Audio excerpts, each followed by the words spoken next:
Councilmember Thorson? Here. Councilmember Peterson? Here. Councilmember Wong? Here. Councilmember Cole? Here. Mayor Furlong? Here, quorum is present. This time, a motion to adopt the agenda. So moved, Your Honor. By Councilmember Peterson, Second. second by Councilmember Cole. Any discussion? Not all those in favor signify by saying aye. Aye. Opposed, motion carries. Okay, we have a pretty big agenda here, so I'm gonna turn it right over to Brian, and we'll keep the ball rolling.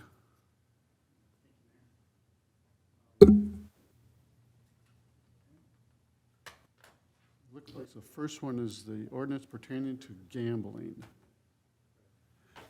Do we need the city attorney here for that, or is this?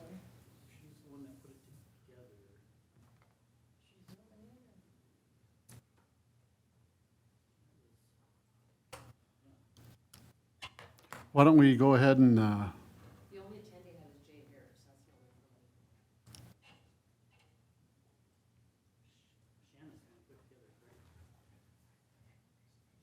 what's that? Shanna is the one that put it together. I thought she was going to be going over that, so. And I think we should have the city attorney here for, if we talk gambling and. So why don't we go ahead, we'll kind of pass on that one for right now, and then we'll go to park rental rates and policy review. Yes, please, Carrie's been putting a lot of time and effort into this, and she'll be covering that this evening. So Mayor and Council, what we have in your packet tonight, as we've talked, for several months, we've had some issues with our park rentals. We've made a lot of process and policy changes over the last year as we moved our rentals online. So I did a rental rate study, which you can see in your packet.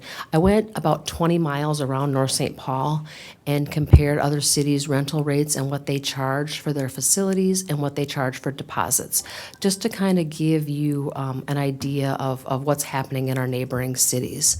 As part of that, I kind of took a look at what all their park rental policies were and how they kind of compared to ours. There was some interesting things that I think might be good for us to consider, but I think it was really interesting. My intention was to kind of maybe color code it, like say these are comparable to our open air shelters, and this is comparable to Housy, this is comparable to Casey, but that's very difficult to do because every city has such unique assets that they have in their parks. But as you can see in there, a lot of cities charge quite a bit more even for the open air shelters than we do, and charge significant deposits for use of those facilities. So I wanted to get that information to you so you could just kind of, have some things to think over. The other thing that I noticed in that study is our rentals are from 7 a.m. to 11 p.m. A lot of cities only do 3-4 hour blocks. Half-day blocks have different rates for, full days on the weekend. So whenever possible, I tried to include like what their capacity limits were so you could kind of get an understanding on how those might mesh with our facilities. But that's really just some information for you to kind of take a look at as you advise staff on what you think we would want to do. The other piece in there for you is just some background information on our new Civic Rec program. We transitioned to that very, very quickly, end of November last year, because we had to be up for that December 1st resident date that we'd promised our residents for our park reservations. When I put this in the packet, we had 300 reservations. I pulled the data this afternoon, and we're already at 348 reservations. So you can see the popularity of our parks. We're full. Casey is booked almost every weekend and every day, well into October, and we're starting to get some reservations into December. It's kind of hard. It's kind of an interesting year to maybe compare some of our park reservations because of COVID. We did have some cancellations. So far, we've done $40,850 in park reservations that have come in through Civic Clerk. Due to some of the refunds we've had, because we had a very flexible refund policy during the pandemic. So if you take our refunds out, we did just under $38,000 has come in revenue since November 30th of that year. The other really interesting thing I found when I looked at our park data was right now we have 863 user accounts in our system. Of those 863 accounts, only 320 are residents. So we have 543 non-resident accounts in our systems. So I think those numbers are interesting, skewed to see kind of what a magnet North St. Paul has been because our park facilities are priced very affordably and are easy to get to online. I was a little bit shocked at that number, frankly. I expected a little higher resident rate than that. So some of the things we've talked about in the past is, you know, do we go back to some kind of a deposit? If we do, what is that deposit? Other issues we have are tied to, we kind of have a wedding rate, but it's really awkward for people because they're not going to say, they're not going to pay the extra money for a wedding. They're going to try to get a regular reservation. And so there are some issues there. We have some documents in City Hall that say we have a different rate if alcohol is served, but it's not in our fee schedule. How do we manage that? How do we enforce that?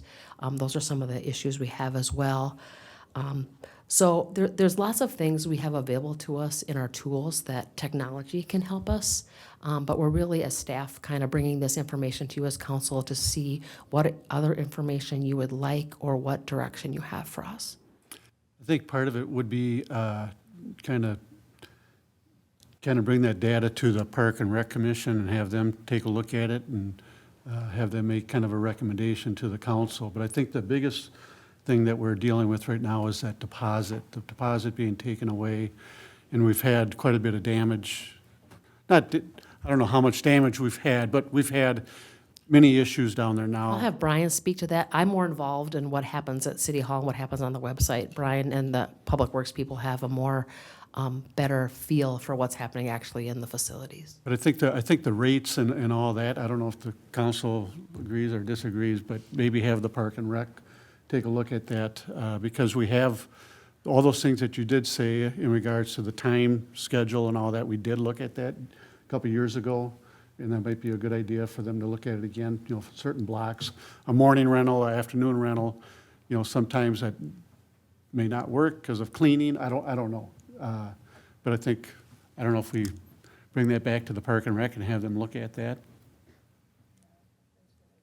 Councilmember Thorson? Yeah, I think I was on when we discussed the reason for getting rid of that deposit. It seemed like at the time, at least, we weren't having these issues, and that there seemed to be, if people were putting their deposit on a credit card, we would get charged the fee, and just maintaining records of if someone reserves a park in January and puts a deposit down in January and then their event is in August.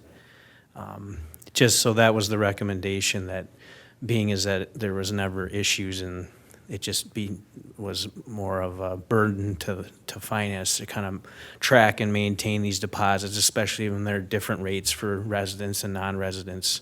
I think that's one thing that, sorry to interrupt, but this is one of the advances we have with our technology tool. Our refunds are really easy. They print out a receipt, Brian signs off on them, they go over to Jackie, the checks are cut. From what I understand from staff is that some of the issues they had with previous software, it was quite cumbersome and very difficult for them.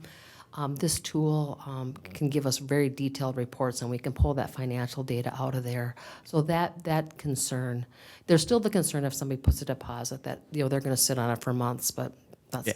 kind of what. Yeah, that's what I was But gonna say. the refund process is way. Yeah, that was prior to us getting this new software, so that's what I was gonna finish saying. We probably don't have those issues, but I get the Maplewood mailer. I think a lot of people do. They just include all of North St. Paul. And in their last one, they had the same issue. They're reminding residents to, clean up after yourselves, and they had pictures on there showing it's garbage and trash left behind. It's just people being irresponsible. But I had asked what our current park rental policy had stated, and you had emailed. I'm just going to read it quick because it's just 2 paragraphs. This is, again, in our current rental policy. So everyone who rents the park either needs to acknowledge they've read this and signed off or initial it or whatever. So set up, clean up, damage. The renter is required to set up, take down all tables, chairs, personal equipment. The renter is responsible for cleaning the kitchen and all areas utilized, including wiping off the tables and chairs, sweeping, taking care of spills, spot mopping floors, placing garbage and recyclables in appropriate bins, and removing all decorations, personal equipment, and the like. The facility is expected to be left in the same condition the renter found it in. The renter will be held responsible and billed for any unnecessary cleanup, losses, or damages, as well as be subject to loss of rental privileges. The City of North St. Paul is not responsible for any equipment or other items left in park facilities at any time. Place all trash and recyclable receptacles near the main entrance. So, we currently have this in our policy. It's just not being enforced. Right. It seems to be the issue, and I understand it's difficult because if someone rents, let's say Casey Park, leaves, 5 or 6 hours of trash cleanup at Public Works, police get involved after the fact.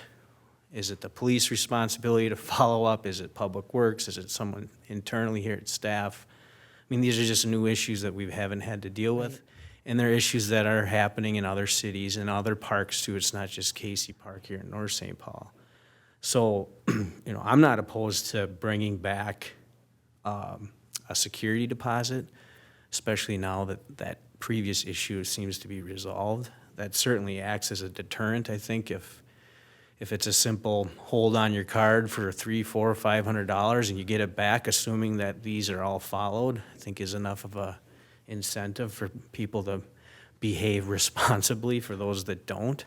But if not, what happens if someone cancels their card or writes a check and Well, it's a bad check The city and things like captures that? the funds right away in this new tool, so that's not really the issue for us. The money comes through right away. The other thing that would happen in a way that might help staff, and this was really evident to me when I took a look at the data today, there's a lot of people trying to just randomly grab a North St. Paul address that's not really theirs to get the resident rate. So if we put the deposit and the checks mailed back to the address, that will help staff too. It's amazing the way people will try to put their addresses through to get that rate. Yeah. And our system's smart enough to kind of pick up most of them, but there's a few that will sneak through. So that would just be my concern, is that we don't put the rental deposit at a level that discourages people from utilizing it, or, it just seems like you can make rules and stuff and people just figure out ways around it. But I guess my main concern is that, this, I'm assuming we're not gonna change and that this will stay.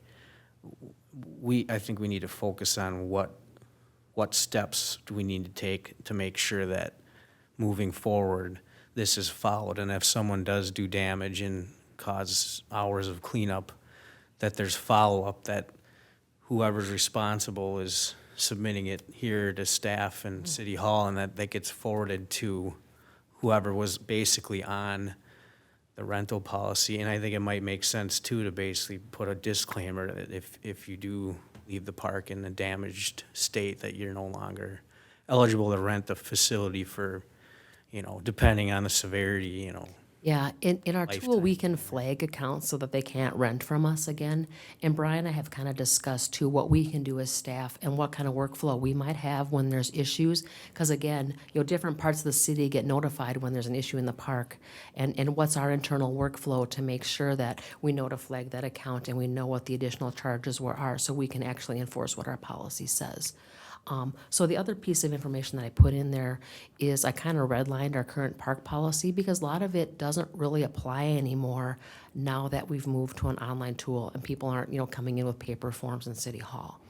So that's another piece that I kind of put in there for a quick look over for you. So again, I think it's, looking at policy and looking at, the rates and all that, I think that should go, possibly back to the Park and Rec to review, but that deposit, and I think is what we really should focus on right now in regards to, and I agree with the council member, Thorson, I think having a deposit on there really puts a reminder on them when they go to leave that night, oh, shoot, I got a deposit, we better clean up here. It's something that triggers you to think that, there is something there that potentially, we could lose some money if we don't put it back to normal or if we did damage. And it sounds like there has been damage done there, done to the walls. And, you know, if it's putting on stuff that tears the, you know, the Sheet rock off. the sheetrock or whatever, I think that's what's been kind of happening, is that it's not just the cleanup part, it's more of damaging that's been going on down there. Councilmember Wong. I wanted everyone to, I was going to say Peterson and Wong and then Cole, but I want everyone to kind of chime in. Thank you. Yeah, I think that, thank you, Carrie, for putting this work together. Yeah, I think, you know, certainly a security deposit is one thing to investigate. I'm also curious on how much, you know, since our rental rates are, you know, very affordable comparatively to the other cities, how much of that is allocated to, you know, re-upping and remodeling the space. And I don't really think of rentals so much as if they get damaged, it's more of when. So how much of that's being tied into that rental rate, and then, you know, how much time is Public Works doing to clean it up and such. So Our residents, we've had residents out at Casey with brooms and dustpans cleaning up after rentals. yeah, I believe that. But yeah, just thinking about that as another way to think of a financial incentive. And then in a preventative sense, you know, does our system, our electronic technology system, allow for maybe a brief module, maybe a more accessible way of learning about the policies? Because sometimes if it's on It's paper. Just click the box, yeah. Right, so is there, you know, a way we can educate the public for, you know, our policies to be a little bit more clear to them, so they know what the consequences may be? Thank you.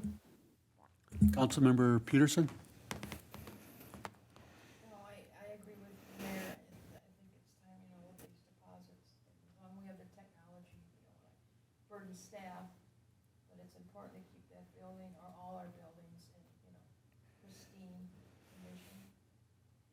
But Councilmember, I would refer to the Park and Rec on those other policies. Councilmember Cole? This actually was on conversation topic of last month's Park and Rec meeting. And it's the Park and Rec's desire to go back to a deposit-based program based on the activities that we've seen. So Carrie, thank you for putting all this together. I think we put it in the Park and Rec packet for next Wednesday night for them to take a look at, give some guidance and direction back to council for them to make a motion on, for us to move forward with. 2 years ago, when this same topic came up, there was a desire for, Park and Rec wanted to actually raise their rental rates, recognizing that we were lower than a lot of the surrounding areas, and we offered a definite rental opportunity. And at that point in time, council said they didn't want to raise rates to residents or the rental of the property. So with that said, based on the fact that we've seen inflation, we've seen rising prices, we've seen salaries increase, we've seen a lot of other things, my assumption is, looking at the same P&L today, it would not look like it did 2 years ago. My assumption is cleaning fees have gone up, you know, utilities for the property have gone up. So I don't know who or how we would take a look at that, but it will be my guidance to the Park and Rec Commission that we take a strong look at what our operating costs are on this, and that if they have gone up, that we do take a look at raising our rental rates as well. So kind of what I'm hearing is that we should move this to the Park and Rec Commission. And I think the deposit side, we could also move over there, because most of the rentals that are being done right now they're already rented out to the end of the year. So we're probably looking at, you know, these people who, the new rentals are probably going to start after the first of the year, because I assume that a lot of them have already been done for the Right year. now, the system is blocked, so people can't rent past December 31st. And then the residents will get, so like we historically, North St. Paul has given residents first right at dates. And so I have it programmed in the back end so people can't rent any further out until we open up the new calendar year on December 1st. So this policy probably would start January 1st then, moving forward. So we do have. a Or little- December 1st when the resident rentals start for 2022. So, yeah, December 1st. Okay. So So we have enough time to put that in place before December 1st. we, as staff, will work to get some more financials for you on what some of those costs are, and then I will just clone this content into the Park and Rec packet for next week. Thank you. Council okay with pushing it to Park and Rec and get a recommendation? Okay, Thanks, Tim. move on to the next. We still don't have a city attorney. The CIP. Thank you, Mayor. Engineer Morgan Dolly is here to discuss the preliminary discussion and review of the CIP infrastructure projects. Welcome, Morgan. Thank you, Mr. Mayor, members of the council. Good to see you all again in person. Let me just share a screen here for anyone watching the sidewalls and/or on Zoom. Basically, just for maybe background, kind of broad brushstrokes here for those on the council that maybe have not been through the process before. And I have just met our new finance director, Dan Winnick, and I can assure you that we are working very tightly in concert on this, but there is certainly several steps to follow what we're about to kind of review and overview at this meeting. There's some financial analysis involved. There's potential bonding discussions. So that's all to happen afterwards, and certainly these discussions can carry through your ongoing budgeting discussions as well here as well.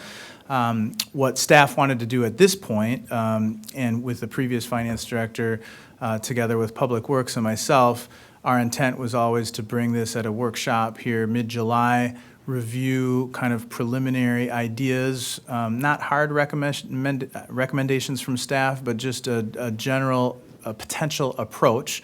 Some of that is carryover from previous staff. Some of it is new with respect to things that Public Works is looking at, and also some things that we're hearing from other agencies like Ramsey County. But basically, this is intended to be a somewhat comprehensive look at more streets and utilities. And I probably should have clarified in the staff memo that when I say CIP, looking at the city's website, really what this is in reference to is the street reconstruction plan, or SRP, and that's the reference that the city has given what we're about to review here. So in terms of where might future projects be, what kind of projects are those going to be, what is the general level of recapitalization in terms of, reconstructing or rehabilitating that aging infrastructure. So this is simply a starting point, and more on streets and utilities than an overall capital improvement plan, which might include things like purchasing vehicles, plow trucks, all sorts of things, not just street and utility reconstruction. So just to clarify that, what I'll do is I'm going to provide just a quick explanation of what the 4 attachments are in your packet. And then I'll move into just a general discussion on each one of some things, some high points I think that staff is seeing, to bring them to your attention. And there's an opportunity for council reaction, certainly ask questions, any questions that you have. But also staff would be looking for a little bit of direction in terms of how we might refine this and revise this, maybe reorder things, for example, to align with your expectations. And then again, with the finance department, there can be some further discussions about, how would some of these things be funded? What might be, the city's bonding strategy or borrowing strategy with which to fund some of these improvements, that sort of thing. Again, folding in with future budget discussions that you all will be having moving forward. So this is just one small part of a big process, certainly. The last time that this was updated was early in 2020, and at that time, a very short, concise version of a street reconstruction plan was adopted, so 2000 to 2024. What we're working on here would be proposed to generally replace that and bring it out to either 2028 or 2029, so approximately a 6 to 7 year time frame. And again, these plans, whether it's a capital improvement plan or a street reconstruction plan, they're not etched in stone tablets. They're always meant to be a guide.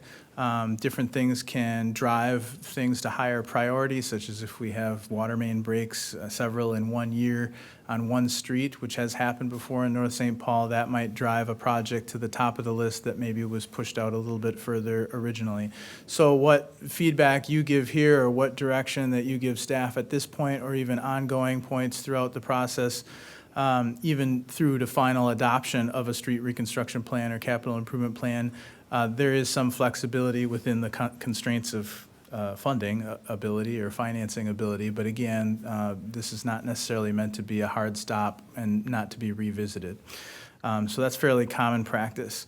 As far as the attachments, what's on your screen right now, or what you can see, is the first attachment. So this is a general map that we'll go through that provides depiction of areas that, since the city has kind of embarked on its more modern aging infrastructure improvement program, which began in 2014 from a construction standpoint, but was adopted originally back in 2012, 2013. It shows what we've done so far, and then what are some future areas to move into potentially, again, based on council feedback.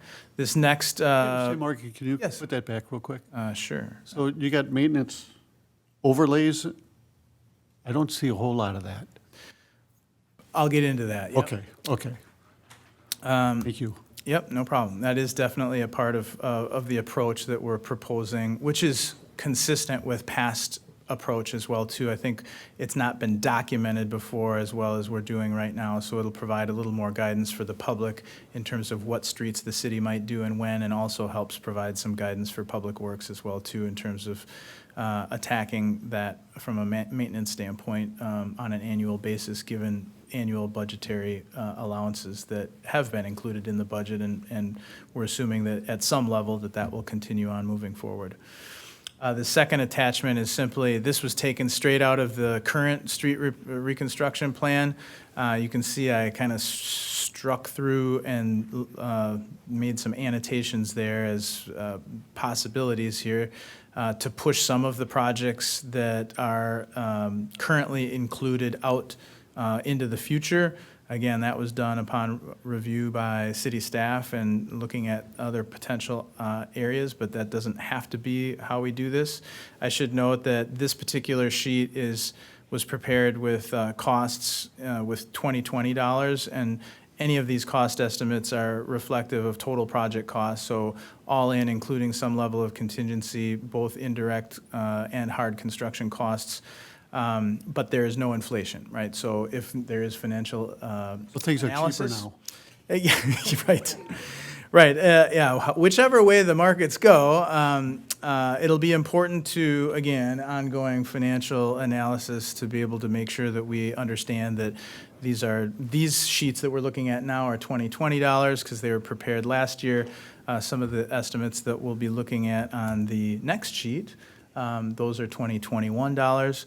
These are, again, all very high level. There's not been any sort of very detailed measurements or design or understanding of very specific kind of unique issues that might be on one project versus another project, but they are based off of going rates and recent bids, both in North St. Paul and other similar communities for like type of work, to give us mostly just a budgeting tool, so we know generally about how much some of these projects are going to cost, so we can plan for them with a little bit of contingency, knowing we don't want to underplan, but it's very possible that total final costs might be slightly under or might be slightly over, depending on different factors, and that's, again, common past practice, very similar in terms of what we've done here in North St. Paul. When we get to this level, this is very high level length by width by approximately per square foot cost of the type of project.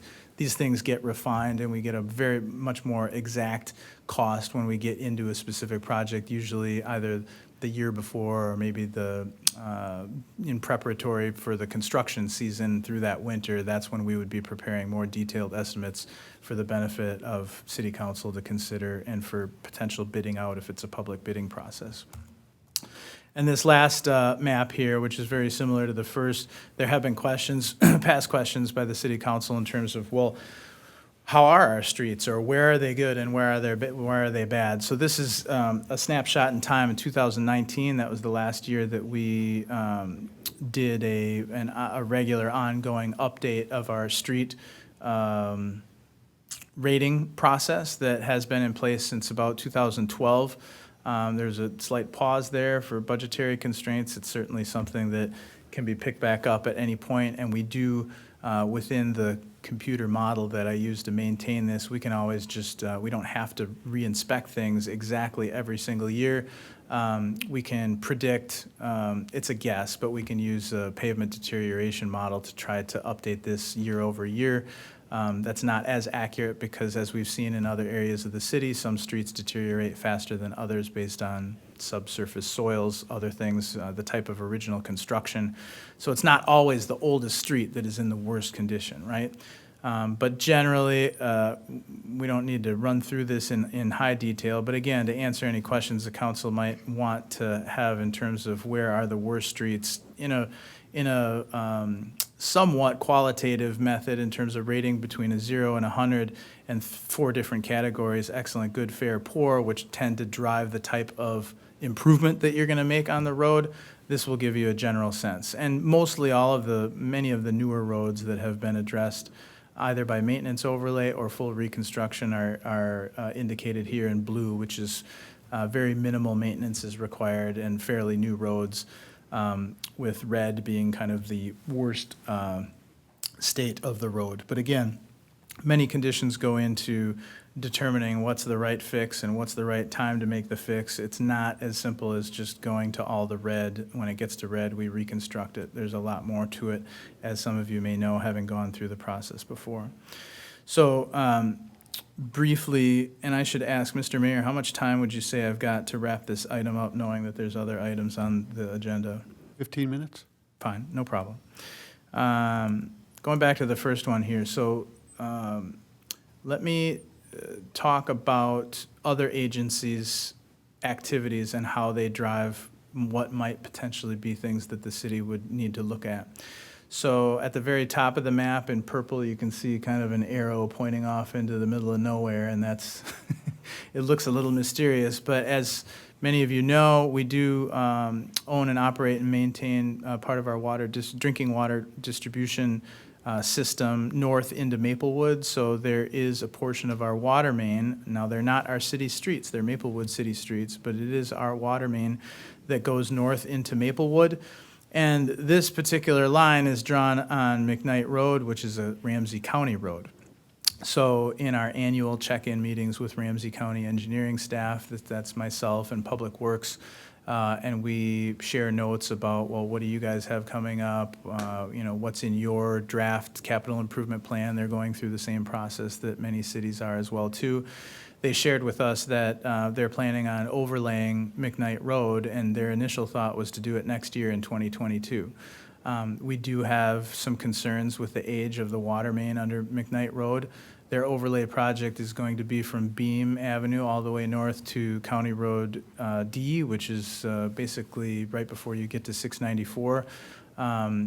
It's not a main trunk line, but it is a line that if they were to overlay that road and cover it up with a fairly significant investment in new pavement, we certainly would not want to deal with having a water main break, and the water main has lived its life through that area. And I think we do have some water main, we have got some history of water main breaks in that section as well, too. So again, outside agency and their improvements might drive some other things that we would consider doing either, as a joint partnership effort, whether it's under their contract or whether it's a contract that we would let and just coordinate with them from a timing standpoint, that we'd get in and out and then they would do their stuff on the road. There's a lot of flexibility there.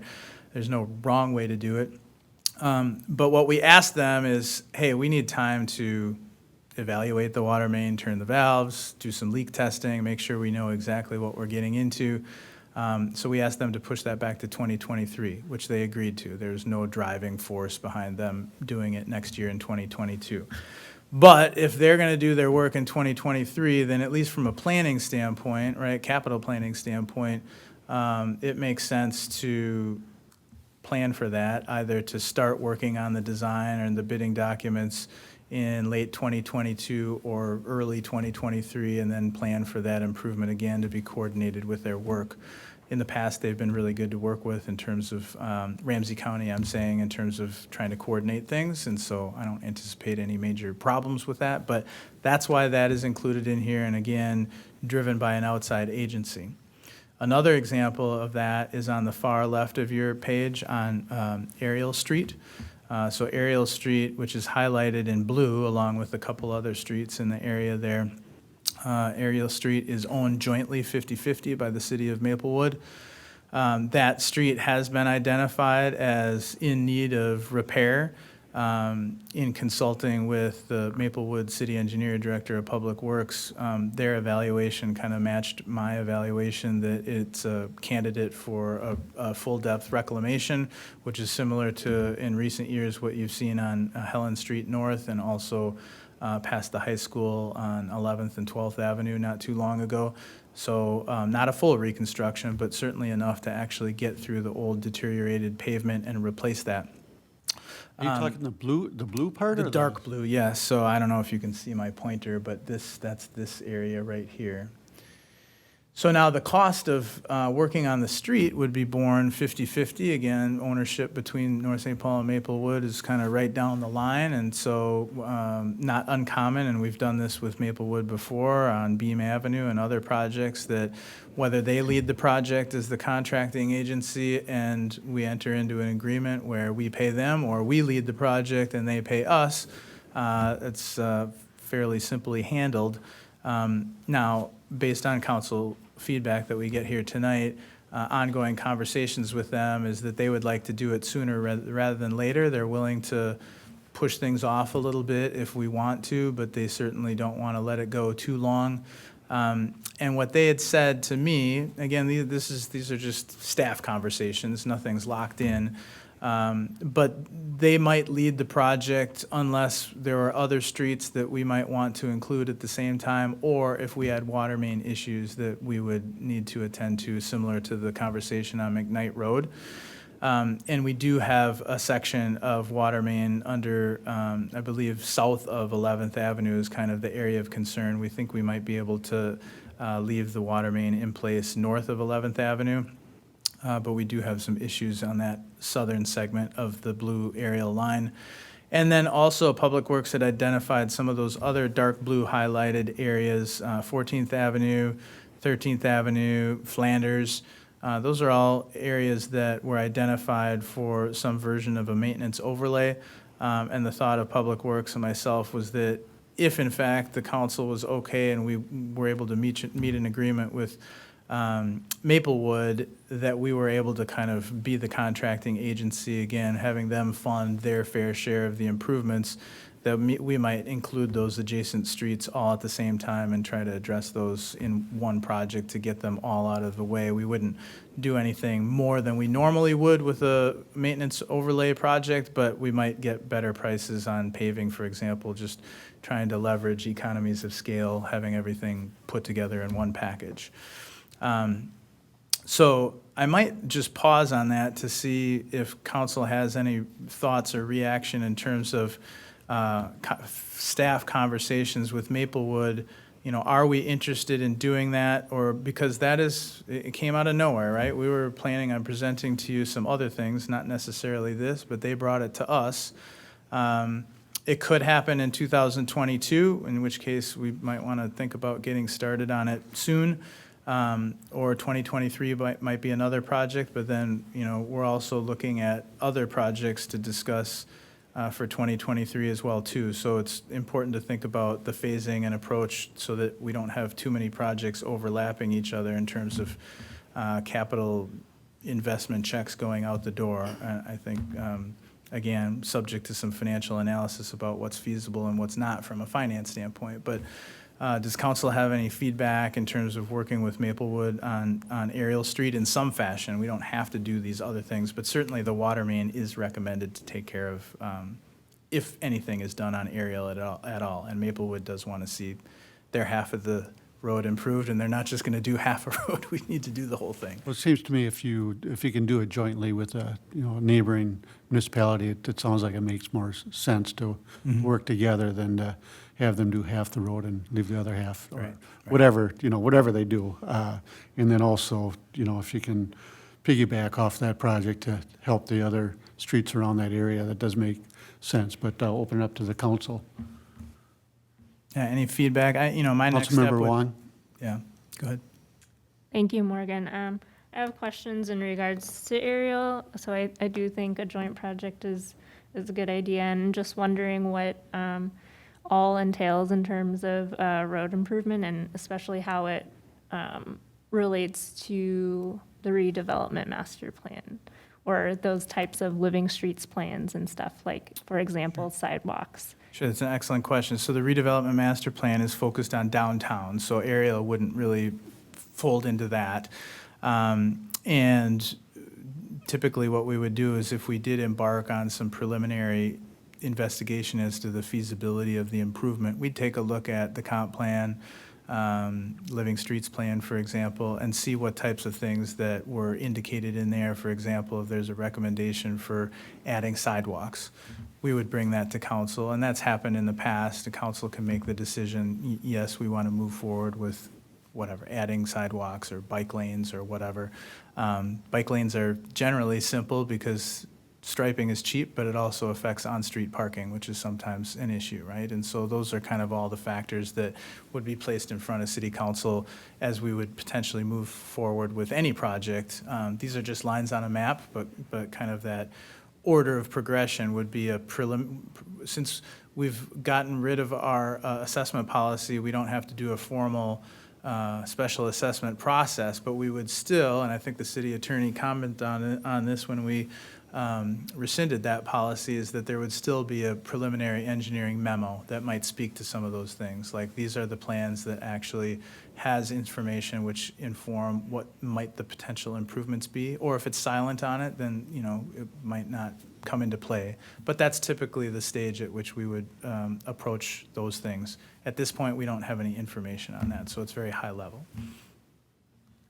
Councilmember Peterson?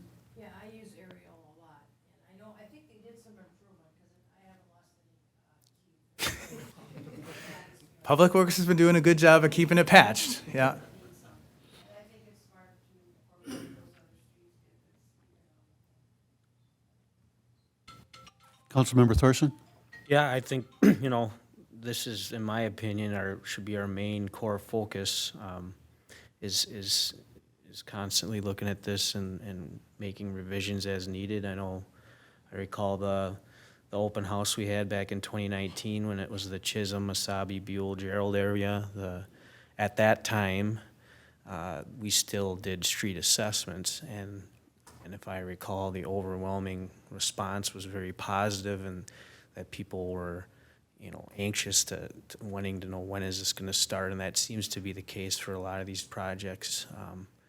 People recognize that a lot of our roads, as you can see on that map, it's pretty red, the PCI rating in all sorts of areas. I mean, we're making progress. It's just not financially feasible to do half the city at a time. So we're taking it bit by bit, and we've made modifications based off of development.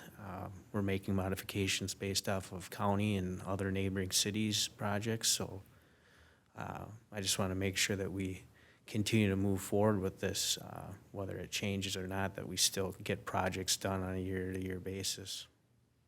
Councilmember Cole? I'm all in favor of doing something joint with Maplewood. I like Candy Drive. Spent a whole lot of time on Ariel, and it's yeah, she's a bumpy road. A couple of questions though concerning Flanders, for example. You talked about doing an overlay on Flanders. I don't believe there's curb and gutter on there as well. So is that something we would take a look at the same time? We could, yeah, Straight overlay? we could. So some of so maintenance overlay is kind of a bit of a catch-all term, which originally was brought into the vocabulary when we still did have special assessments. So we wanted to identify a type of improvement that was truly maintenance and less invasive. But it still applies now here today where there's potentially not a lot of need for engineering. These are projects that are generally intended that Public Works can go out for quotes with, a Shifsky's or whoever, and make some improvements that are maybe not 25 or 50-year fixes, but certainly can add some life to the road and provide a more pleasant rideability experience for the people that live there, some curb appeal as well, too. So we've never in North St. Paul had some sort of standard by which when we add curb and gutter, unless there are known issues and deficiencies from a drainage standpoint, because curb and gutter is the primary function is to collect the water and get it into our storm sewer rather than using ditches, right? Adding curb and gutter from scratch just from a general overlay standpoint, that's a little bit tricky to just kind of do it on the fly. You can do it with a contractor, but generally it's good to have a little bit of engineering and guidance in terms of line and grade and where the water is going to flow. So I wouldn't rule it out, and if the city council and or Public Works or if we hear from the residents, for example, that that's something that we really need, it could certainly be added, but it winds up taking a little bit more effort on the front end. So I wouldn't preclude it. That said, it's certainly able to be overlaid, and that might mean you mill through all of the pavement, and then you're overlaying the gravel, not just leaving that bottom layer. Sometimes we do that too if we can get away with it. But we would be able to do that without adding curb and gutter, at least as far as I know now, not knowing of any specific drainage issues or concerns on the edges of the road. So that could be. And I would say that in a general sense, if you add curb and gutter, that's going to add life to your roads. If we were going to reconstruct Flanders, we probably would add it. But that's a much more intensive, invasive effort that it just makes sense to do at that time. If we're trying to get another 5, 10, 15 years out of the road before we have to come back and start patching potholes, well, then that might not be the right time. 'Cause I know that Flanders isn't the only street in North St. Paul that doesn't have curb or gutter, but it happened to jump out at me and I thought I would ask. Sure. My other comment ties in with Councilmember Wong. Wholeheartedly agree that I think as we look forward at doing street projects, we really truly should look at sidewalks as well, from a walkability standpoint, from what we're hearing from the residents, and use and just how life has changed over the last couple of years. I think it's a definite asset as we move forward. Understood. Councilmember Peterson. Isn't sidewalks gonna be always now? I don't think they were just gonna be automatic. Not that I'm not going to say you made it up, but so staff has not gotten that direction before. Now, if what would be automatic is if there's, and this has always been the case, if there are existing sidewalks and we were reconstructing the road, we would reconstruct the sidewalks. If there's existing sidewalks and we're maybe overlaying the road or doing something in there, that would be the time to maybe fix some cracked panels, or if we have some heaved panels or trip hazards, we take care of that at that time. Certainly upgrade, if we have some ped ramps, get those up to ADA standards. That's the time that we've committed to do that within our ADA transition plan. But that's a policy decision for the city council. They can certainly move that direction. There have been lots of spirited discussions in this city about sidewalks in years past, and so, but again, also thoughts and desires in terms of sidewalk as a amenity and a multimodal kind of transportation facility, that changes over time too. And it can change neighborhood to neighborhood. So I get that, I understand that, and I think that we can certainly, and the comp plan, in terms of the effort within the, I think it was the pedestrian and bicycle chapter within the comprehensive plan, was intended at that time to supplant the Living Streets Plan, which through several discussions in past projects was identified by city council to have maybe a few flaws and shortcomings as a plan. It certainly can be used as a guiding document still. That document wasn't unadopted. But the comprehensive plan in terms of sidewalk approach and interconnectability, that was something that the Planning Commission and City Council worked pretty heavily on. And so that would probably be staff's primary reference in terms of should we have a sidewalk, or at least is it identified within an adopted planning document to add a sidewalk on Ariel Street or whatever? Does that answer your question? Okay. Do you have enough information from us to, Yeah, I think, or for Ariel, I guess just specifically, is it okay that I continue conversations with Maplewood potentially for a project in 2022 rather than push that off to 2023? You know, to be determined and decided by the council finally, ultimately, certainly, but. Councilmember Wong? Yeah, can I clarify one thing? So in terms of the water main breaks, is that something, and maybe this is more of a question for our new finance director, is American Rescue Plan able to cover such costs? My understanding is that they can cover some water infrastructure. Yep. And is that the reason why we see, you know, Chisholm, Buell, Gerald, Mesabi pushed back 5 years?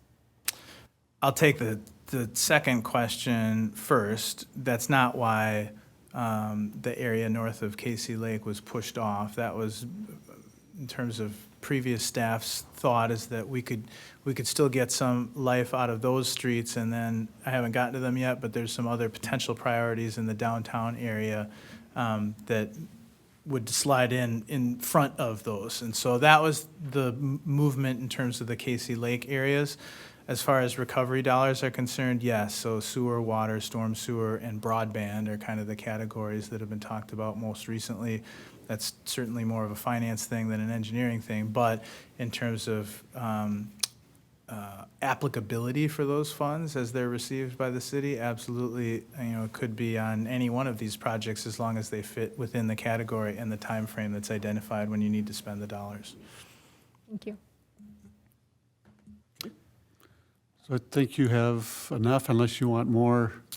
I guess I would just point out that like you alluded to it, Councilmember Wong, in terms of the pushing out of Casey Lake, and we don't need to spend a lot of time on this, but what we've identified here in terms of what might happen downtown is that gap between the,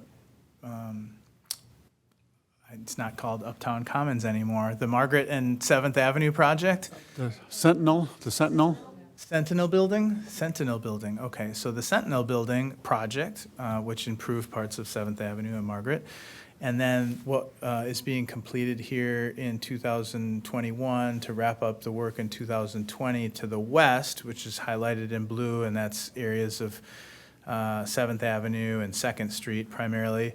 So there's that gap in between the two. So the idea here, subject to consideration and future approvals certainly, is to attack that in 2023. And then in I think it was 2023. Yes, that's what I've got. These are just placeholders that can be moved around. And then skipping a year, then the next project after that would be in red. That's the rest of 7th Avenue up to a certain point, maybe not all the way to Century, because we know that when the interchange comes, there'll probably be some work at that intersection that we want to stay out of. And that is something that would be potentially in 2025.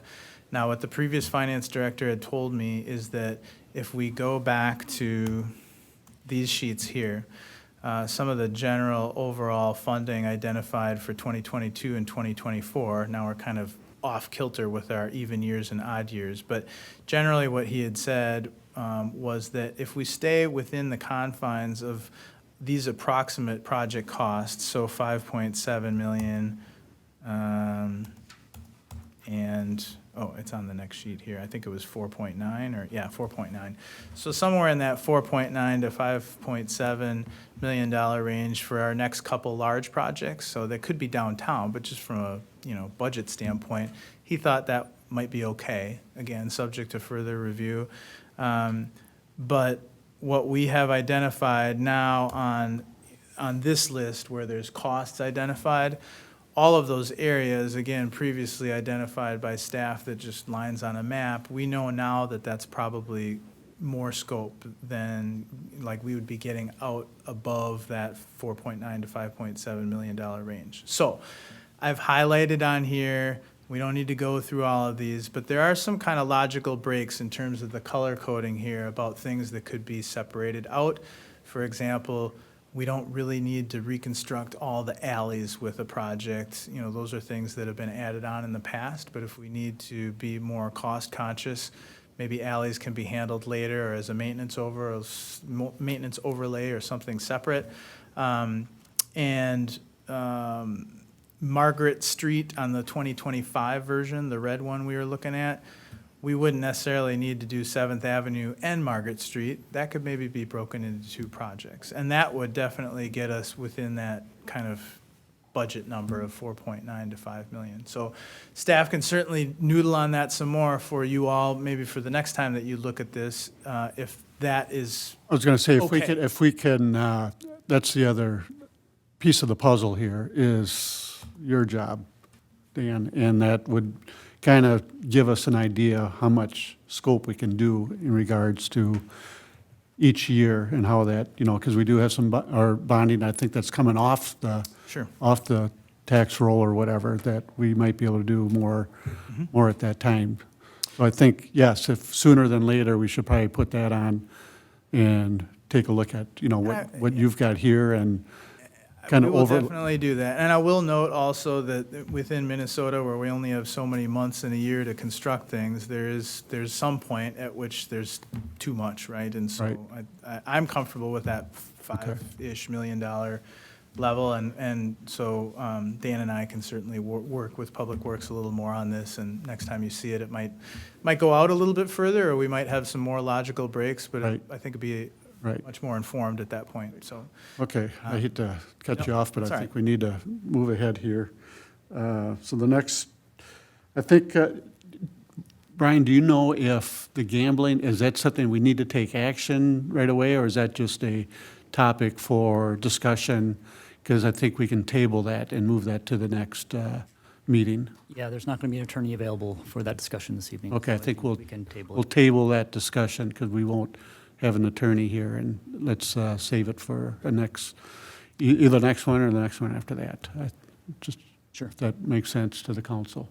Okay, so we need discussion on hiring the city manager. Would you want to discuss? Yeah. Kind of awkward. Staff is looking for direction from council on the path that you want to take in posting for the position. So you can do it in-house, and we could post, say, League of Minnesota Cities and see what is available out there that way. Or we can post through a firm, but just to let you know, you'll be budgeting probably 20 to 30,000 for that, to do that through a firm. But that's what's in front of you this evening. Staff is looking for your direction. So I think we, in the past, and we've been through this before, and I think we've done it both ways. Talking to the city attorney, he feels, you know, it'd be nice if he was here with the workshop, but talking to him, he felt outside agency might be good, because the staffing here just doesn't have enough time to, you know, go out and look. But, you know, the other option is to go to the League of Minnesota Cities, and possibly internally that, you know, someone might be available.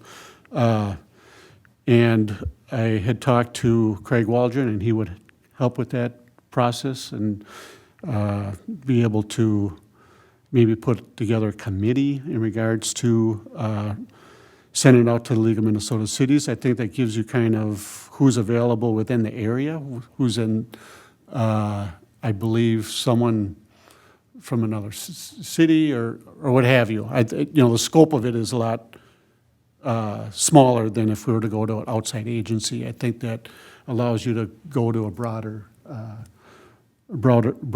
area than just going to the League of Minnesota Cities. But that's not necessarily 100% true, because I know people look at leagues of other cities, other states, you know, when they're looking for jobs. So, but the outside agency does give us the opportunity. I think they narrow down based on kind of what our criteria is for our city. We kind of give them, you know, what we're kind of looking for. It kind of breaks it down and gives them the responsibility to bring in maybe the top 10 candidates, maybe the top 5 candidates, where the League of Minnesota Cities, I don't think does that.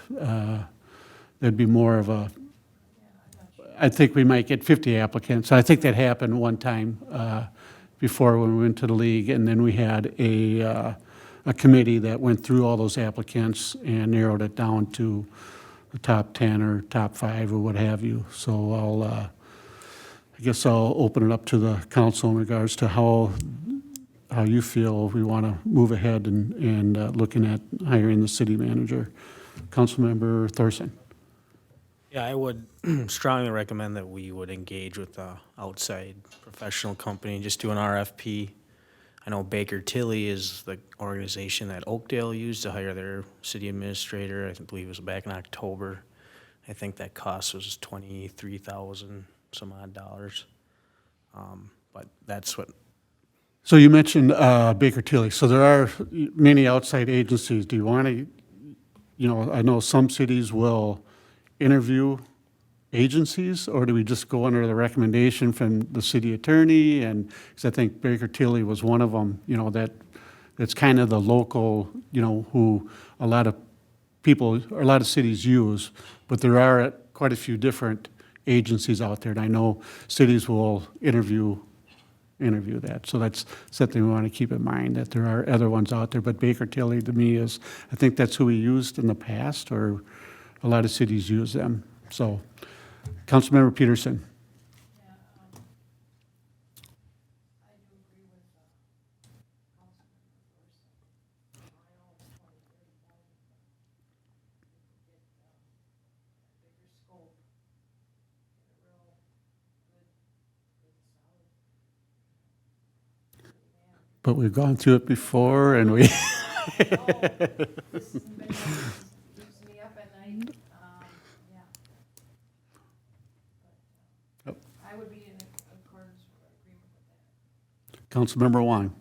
Yeah, I would ask, what is our agreement with the firm? Is it to, securely, find 5 candidates? Like, what are the details of that arrangement? But overall, I would be leaning towards the firm, given the job market we are in and the great resignation. I do believe that we may have a difficult time finding very qualified candidates if we don't expand our search.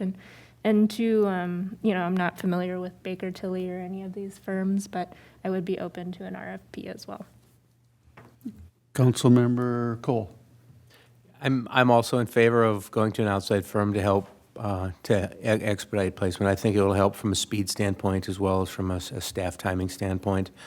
Not exactly 100% sure how public sector works. Private sector, you don't have to hire just one from a search company. You can have search companies compete against each other for candidates to bring forward.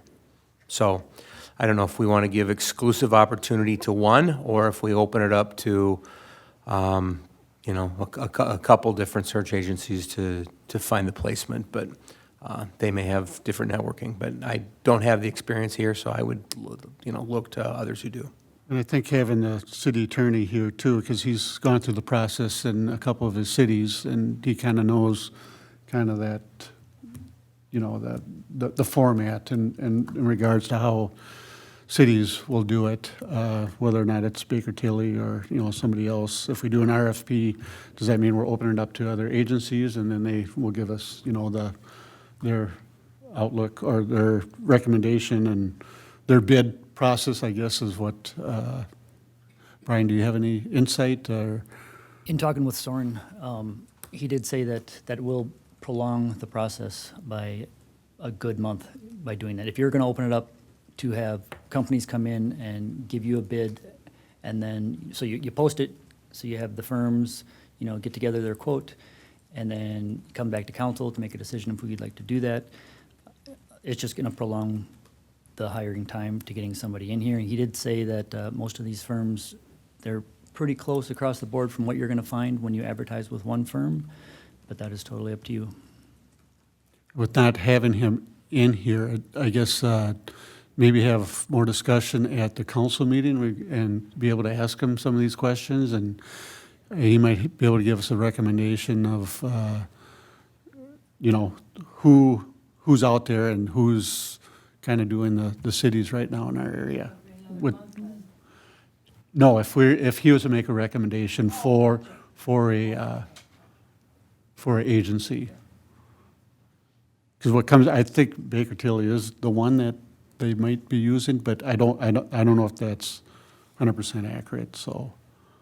But I agree. I mean, I think either way, I think we need to, get the right person in here, whether it's through the outside agency or the League of Minnesota Cities, but it's going to be a cost to us, but I think that cost is beneficial to the amount of staff that we have right now. I just don't think we have that time to do that. And even with the outside agency, I think we'll have to have some sort of committee at the end, whatever that looks like. Once they narrow it down, I think that'd be a good idea. Everybody okay with that then? We'll ask the city attorney at the council meeting, and we'll make a decision at that time. Okay, so the big one I really want to get to is the police department, because we're going through a lot of things over there right now. And Brian, you can kind of update the council in regards to what's going on. And Ray, maybe you want to be just a point person in case Brian's got any questions or anything that we can ask you, so. Thank you, Mayor, Council. Yes, our current situation is pretty fluid with the police department right now. I'd certainly like to start off by saying Ray's been doing a great job, and his department has really stepped up to cover the just the shifts to get a complete staffing of it and keeping everything safe. So we're in the process of hiring a chief right now.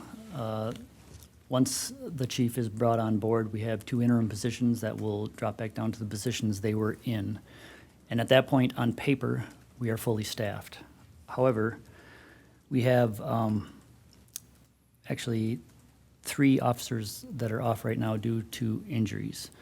So it's been a struggle to cover all these shifts and get the people on the streets that we need to have there. And it sounds like, unfortunately, that we might potentially be losing a couple of more to another job. So things are really tight right now. We've been looking around for different options. Right now, I guess as it's always been, if we do have a call out, especially if it's a major call out, we do get support from surrounding communities, but that's just for those situations. It's not being able to borrow an officer to help us out. So the fear is that we're, pushing burnout with some of these officers. The overtime for this year is, I believe, up now, so it's all been used. So we're really looking for some ways to get some people in here. I guess the bottom line would be is to ask if we could move forward with actually posting for a position without getting into HR issues. It sounds like might be able to do that even with on paper with full-time employees. We have currently only 1 CSO. CSOs are really able to help out, and I think Ray will be able to discuss that further to keep the officers on the streets for the calls and the call-outs. I wasn't originally going to ask for something from you guys tonight, but I think we need to seriously think about posting for an officer as well as a CSO. I think we're in a pretty tough situation right now, and I think these positions are going to need to be filled rather soon anyway. I think because of the process and the time it takes to get an officer on board, even a CSO, it's a good idea to post for that right now with that process. And also, we don't currently have a list to choose from of past officers that we could bring on board. We still have to go through that whole interview process. So there's a lot to do, and we just wanted to put that in front of you tonight. I think Ray would give you a lot of good information as well in covering the shifts and what they've had to do up to now. Ray? Ray, if you could kind of just fill us in, what the dynamics down there right now of what's going on, and the overtime. And I know you've been working with finance with overtime and all that. A lot of that is part of the equation in regards to hiring a new officer. Yep. Because of the overtime is so much. Yeah, Brian, city manager, hit it right on the button. Thank you, Mayor, and thank you, council members. We are going to exceed our budgeted overtime. And as of last weekend, we have another officer that will be out for an unknown amount of time. That officer is an overnight officer. In the last month, we've had officers work extensive amounts of overtime. This could lead to burnout. And it's not a matter of if it will lead to burnout, it's a matter of when. We lack the capability of having uniform frontline policing services. And our citizens of North St. Paul deserve frontline services across the board. And when you can't provide proactive policing, it's a matter of time before crime increases. It's a matter of these criminals are smart.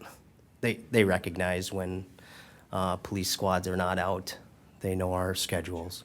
So our CSO and another officer, they're top candidates right now for job placement with other agency, and they'll probably be leaving our department middle of August, end of August. So potentially by the middle of August, we'll be down 5. That includes a CSO. Unless we make a change quickly, it could be more than 5 with burnout. As acting chief, I've had to step up myself and get a little bit out on the streets and respond to calls. That makes it difficult to manage from the inside and manage in the role that I'm supposed to be in. Acting chief requires you to do a lot of administrative work. And when that gets pushed aside, just the plate builds. I'm trying to do my best to keep our officers healthy, especially our supervisors. And if we don't have the supervision on the streets, we tinker with the possibility of, what could happen to officers that are not supervisors making wrong choices because they don't have supervisors out on the streets with them on critical incidents. We've had some major incidents that required supervision, and there's been times where I've had to come in to make sure that things are kosher and there's a supervisor on scene, and that's overtime. Typically, the chief position is a salary position, and because I'm not the full-time chief, that's an hourly position right now. So it's something to think about. We also have the acting sergeant, Sergeant Betts, who is been on vacation for a few weeks. He's had to come in. That's overtime. That's sergeant overtime. That's supervisor overtime. It's one thing to have overtime for our patrol, but when we have the acting chief and the supervisors coming in on overtime, it's a whole different set of numbers that you're tapping into. So please consider, like Brian said, the immediate need to post. There's, like I discussed in our last meeting, there's the traditional process and there's the lateral process, which is an expedited fast-track process. And we can have somebody, a candidate here, an officer in training and on the streets within a couple months. So as opposed to the traditional, and we can get that person filled in, get that person properly trained. Being that they're a lateral candidate, they're probably coming, more than likely they're coming because they're a lateral candidate, they're coming with experience. They're coming from another agency, they're coming already with experience in law enforcement, already working the streets. The field's tough right now. There's a lot of agencies hiring, a lot of good agencies hiring. But I urge you, council, to really consider and think about providing us with the extra staff that we so desperately need. When is the new chief coming in? Do we have a date at all? I mean, you guys still got to do the evaluations, but when, We're still doing the onboarding. We're hoping within the month. within the In a month? month. Okay.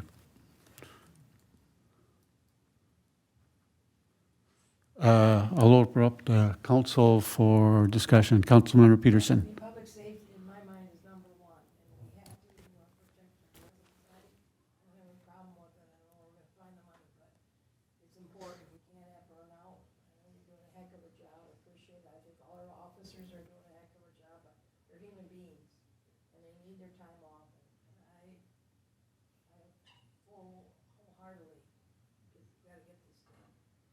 Councilmember Thorson. Yeah, it's a no-brainer for me. It's no question. If that's what's recommended, that's what we do. You know, it just, I'm appreciative that we're getting a little heads up on this, because in the past, it's been kind of way after the fact. So I appreciate the forethought and looking down the road to seeing some of these issues and acknowledging that getting the process started now and potentially getting candidates to fill these potential spots that may not come back or leave. You know, it's good management, so thank you and for recommending that, and I fully support that. Councilmember Wong. Yeah, thank you for bringing this to our attention. I think, certainly public safety is important, and I especially like the idea of adding CSOs. It sounds like that has been really helpful in the past. Additionally, I think, if there's anything on the preventative side to help police officers too, I think that's, something I on council would be really open to, because it takes all sides, and we just really need to make sure that burnout and that constant response isn't too much for our officers. But yeah, I would be okay with that. Councilmember Cole. Yeah, my comments mirror that of council. We definitely need to Ray, make sure that your team is staffed. We owe it to the residents of the city. I am in full support of adding additional CSO officers over and above the one that we currently have. I think they're a true asset to everybody from a financial standpoint, from a time-saving standpoint, from keeping leadership on the street where it needs to be, and having them take care of other things that might not necessarily need a leadership role. From a lateral or an expedited move, it sounds like that's the direction that the city probably needs to search. Because I think it was shared that the traditional role could take, up to a year to have an officer on the street and ready to go.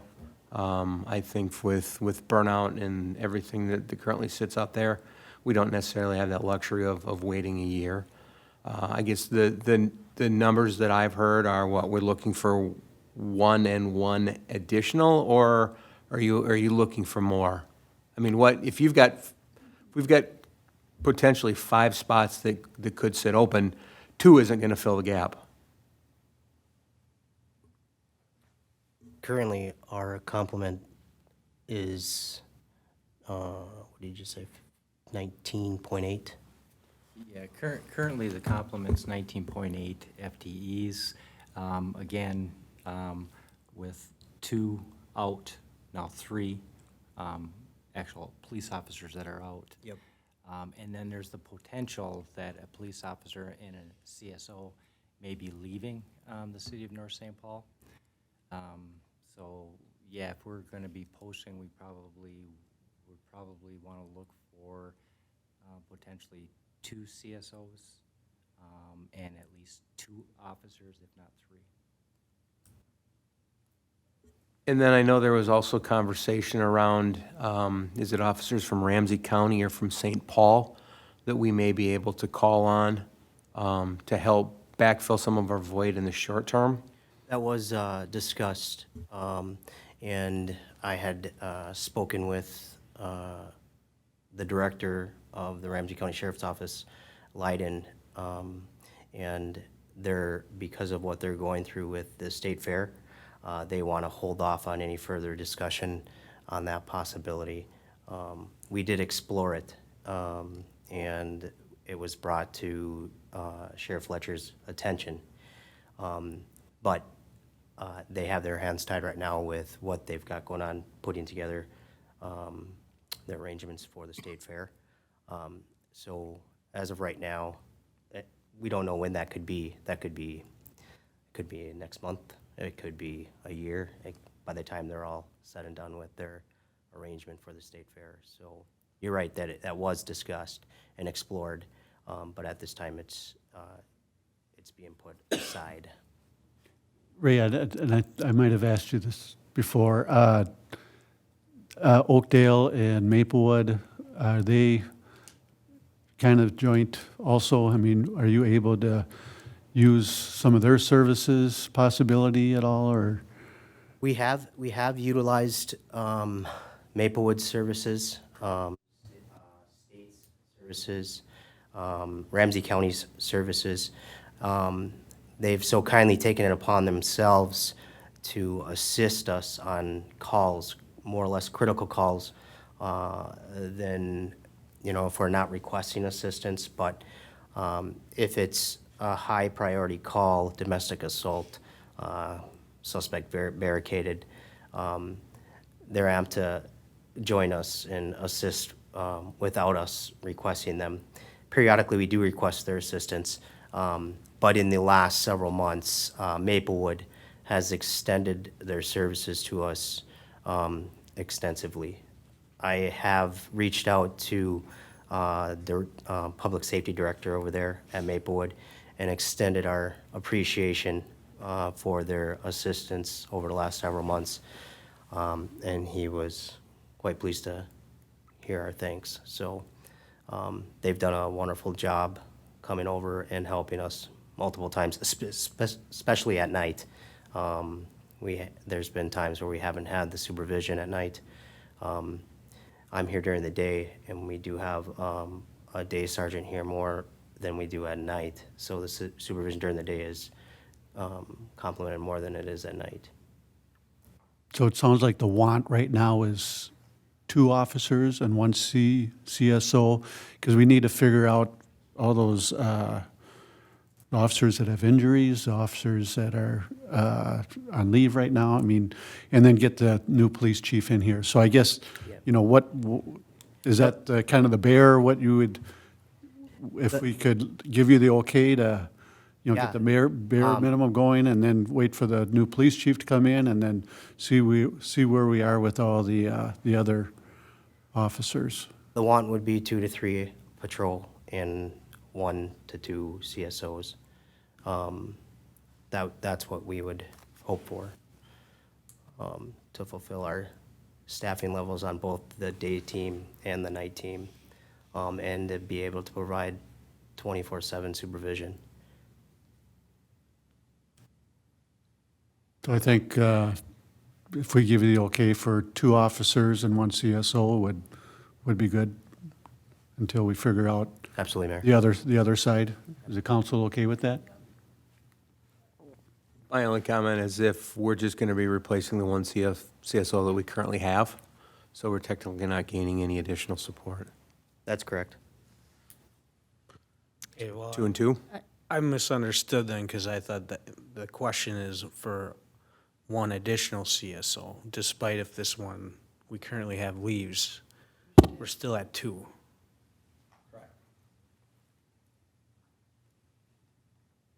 So we will have 2. So 2 and 1 right now. Yeah. Okay. Thank you. And that's city manager 2 and 1 on hiring, and then Ray, I wish we could do it, we get you the help tomorrow. I know I you think do, the Mayor. council would love to have you get that help, but I know there's a process and a time, but we definitely are hearing you and want to be able to help you, so, We're all thankful and appreciative of all you. okay. Okay. I think that's it. We did it Good job. within our time frame, so I think we'll motion to adjourn unless there's anything else. So moved. Or second, I mean, Wow. I'm gonna- Moved by All of the above. Councilmember, wow, we want to get in this. Sorry. Moved by Councilmember Peterson, second by Councilmember Wong. All those in favor signify by saying aye. Aye. Oppose, meeting adjourned, and we'll take, let's here.